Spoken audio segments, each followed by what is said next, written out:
Hello students, हमने अभी chapter solution complete कर लिया है। आज हम उसकी एम्स में आई हुई प्रॉब्लम्स को डिस्कस करेंगे।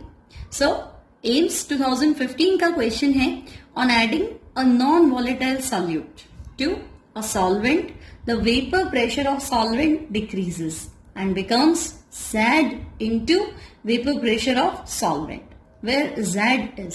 अब स्टूडेंट्स, आपको पता है कि जब हमारे पास सिर्फ सॉल्वेंट है ना, प्योर सॉल्वेंट है, प्योर लिक्विड है, तो वेपर प्रेशर है P not.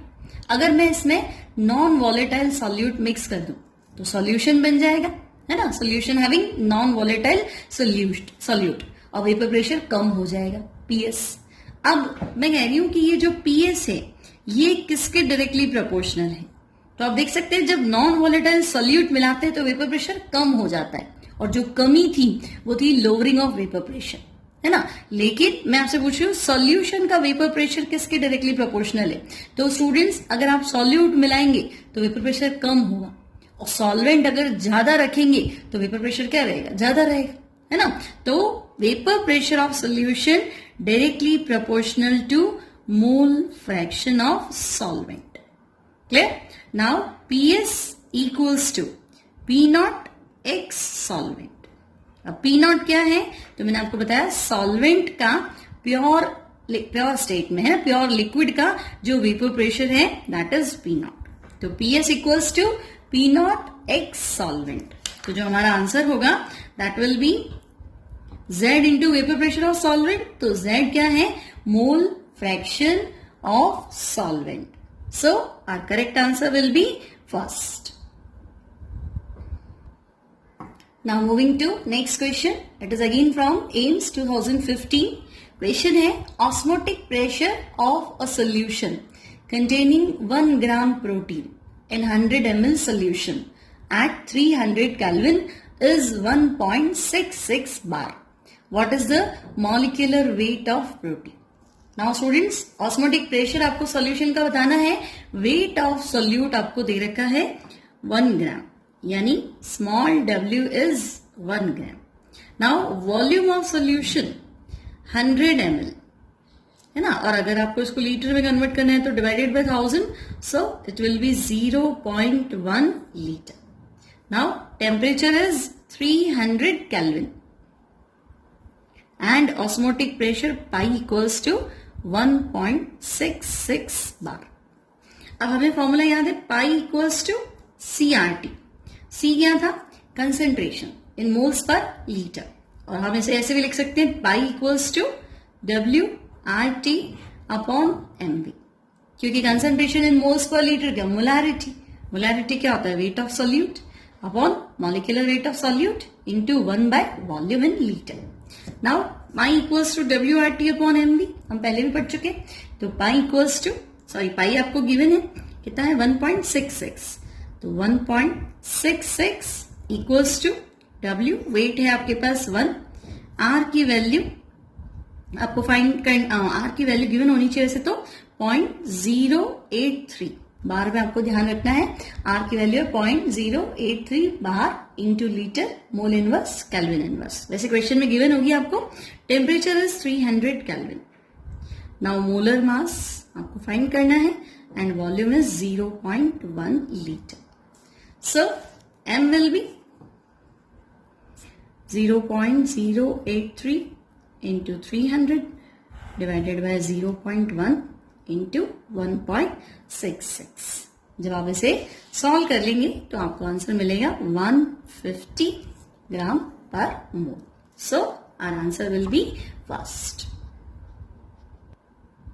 So next question from AIIMS 2014। Question है, addition of 1 kg of non volatile solute in volatile solvent increases the boiling point from 350 Kelvin to 355 Kelvin and decreases the freezing point from 250 Kelvin to 220 Kelvin if Kb is 15.5 Kelvin kilo per mole, then Kf will be। So student, 1 kg non volatile solute को इसने मिलाया है एक volatile solvent में, मान लो पानी में इसने शुगर मिला दिया, ठीक है। अब बॉइलिंग पॉइंट 350 से 355 हो गया, मतलब बॉइलिंग पॉइंट एलिवेशन कितना हुआ, तो हम कहेंगे 355 हो गया। पहले कितना था 350, यानी जो डिफरेंस है that is 5 kelvin. Boiling point का जो एलिवेशन है वो 5 केल्विन हो गया। और फ्रीजिंग पॉइंट डिप्रेशन कितना हो, तो पहले फ्रीजिंग पॉइंट 250 केल्विन था, नाउ 220 केल्विन हो गया, तो फ्रीजिंग पॉइंट डिप्रेशन हो गया 30 केल्विन। नाउ के भी गिवन है आपको, के भी है 15.5 केल्विन किलो पर मोल, और आपको के एफ जो है वो फाइंड करना है। सो स्टूडेंट्स, आपको याद होगा, आपने फॉर्मूले पढ़ रखे हैं कि boiling point elevation is solute तो सेम है, तो वेंट ऑफ फैक्टर सेम होगा, तो आई इंटू के बी इंटू मोलालिटी, और फ्रीजिंग पॉइंट डिप्रेशन यानी कि डेल्टा टी एफ, ये है आई इंटू के F into molality. Now students, solute आपने सेम ही मिलाया है, तो आई जो वेंट ऑफ फैक्टर इधर है वही वेंट ऑफ फैक्टर इधर है। अब अमाउंट भी आपने क्या रखा है, सेम रखा है, कोई चेंज नहीं दिया हुआ है हमें, तो हमारा जो फॉर्मूला बनेगा इन दोनों इक्वेशन से that will be delta T B upon delta T F equals to K B upon K F. ये हम लास्ट लेक्चर्स में डिस्कस भी कर चुके हैं हमारी क्लासेस में। नाउ डेल्टा टी बी जो है वो है 5 केल्विन, डेल्टा टी एफ जो है दैट इज 30 केल्विन, और के बी जो है ये है 15.5, और के एफ आपको फाइंड करना है। So K F is 15.5 into 30 divided by 5, so 6 into 15.5, ये आपको मिलेगा approx 93 kelvin kilo per mole. So your answer will be 93 kilo kelvin per mole.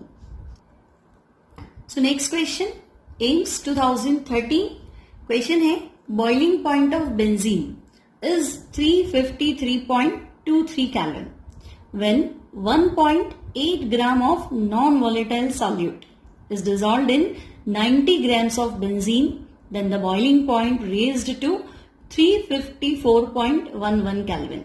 Given Kb for benzene is 2.53 kilo Kelvin mole inverse, then molar mass of non-volatile substance is.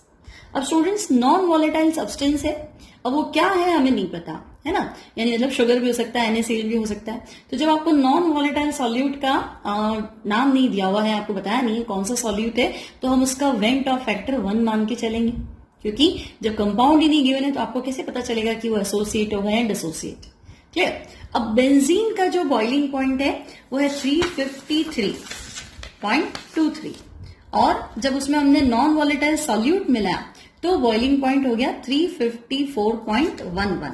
तो मैं आपसे कह दूं कि boiling point elevation कितना है, तो 354.11 बाद में बॉइलिंग पॉइंट हो गया है ना, इसमें कुछ मिक्स करने के बाद में, और पहले था 353.23 केल्विन।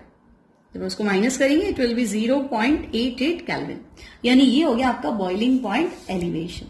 अब नॉन वॉलेटाइल सॉल्यूट है 1.8 ग्राम, तो हम लिखते हैं स्मॉल w 1.8 ग्राम, और सॉल्वेंट कितने में मिला है हमने 90 ग्राम में, तो capital W will be 90 gram, और Kb भी आपको गिवन है 2.53, तो Kb is 2.53 kelvin kilo mole inverse.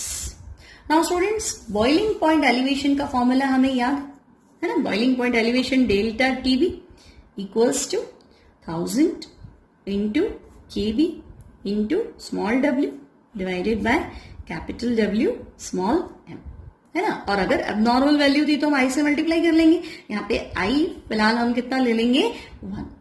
Clear.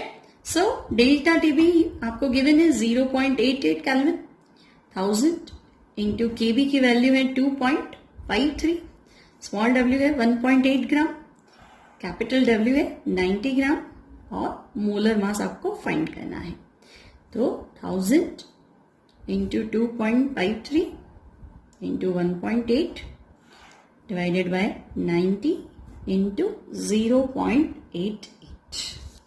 Clear student? जब उसको सॉल्व करेंगे तो आपको आंसर जो है वो अप्रोक्सीमेटली मिलेगा 57.5 ग्राम पर मोल। तो यहां पे आपका आंसर अप्रोक्स जो मिलेगा that will B 58 gram per mole. Next problem, AIIMS 2013। हमारा क्वेश्चन है स्ट्रेंथ ऑफ H2O2 is 15.18 ग्राम पर litre, then it is equal to 1 volume, 10 volume, 5 volume, 7 volume, यानी वॉल्यूम स्ट्रेंथ आपको फाइंड करनी है। सो स्टूडेंट्स, वॉल्यूम स्ट्रेंथ का formula हमें याद रखना है, हाइड्रोजन पेरोक्साइड के केस में ही इसे पढ़ते हैं। तो volume strength is molarity into 11.2। Clear? अब आपको हाइड्रोजन पेरोक्साइड की मोलैरिटी नहीं दी हुई है, आपको स्ट्रेंथ दी हुई है ग्राम पर लीटर में। अब स्ट्रेंथ का जो फॉर्मूला है, स्ट्रेंथ अगर हमें फाइंड करनी होती है ग्राम पर लीटर में, तो उसका फॉर्मूला है molarity into molar mass. Clear students? तो मोलैरिटी इंटू मोलर मास, तो स्ट्रेंथ है हमारे पास 15.18 डिवाइडेड बाय मोलर मास, तो H2O2 का molar mass it will be 2 plus 32 means 34। Clear students? तो 15.18 डिवाइडेड बाय 34, ये हो गया हमारा molarity. Now find volume strength. तो वॉल्यूम स्ट्रेंथ जो है, वॉल्यूम स्ट्रेंथ का फॉर्मूला है मोलैरिटी इंटू 11.2, मोलैरिटी आ गई 15.18 डिवाइडेड बाय 32 मल्टीप्लाई विद 11.2, तो ये जो आएगा ये आएगा आपके पास लमसम 4.8। क्लियर? तो जो हमारा आंसर होगा that will B 5 volume strength. Now next question from AIIMS 2010। Question है 1 लीटर ऑफ सी वाटर यानी 1000 grams contains 6 into 10 to the power minus 3 grams of dissolved oxygen. Then find out the concentration of oxygen in terms of ppm. So student, जो आपके पास solute का wait है ना, oxygen जो है वो solute होगी, सॉल्टी वाटर या सी वाटर।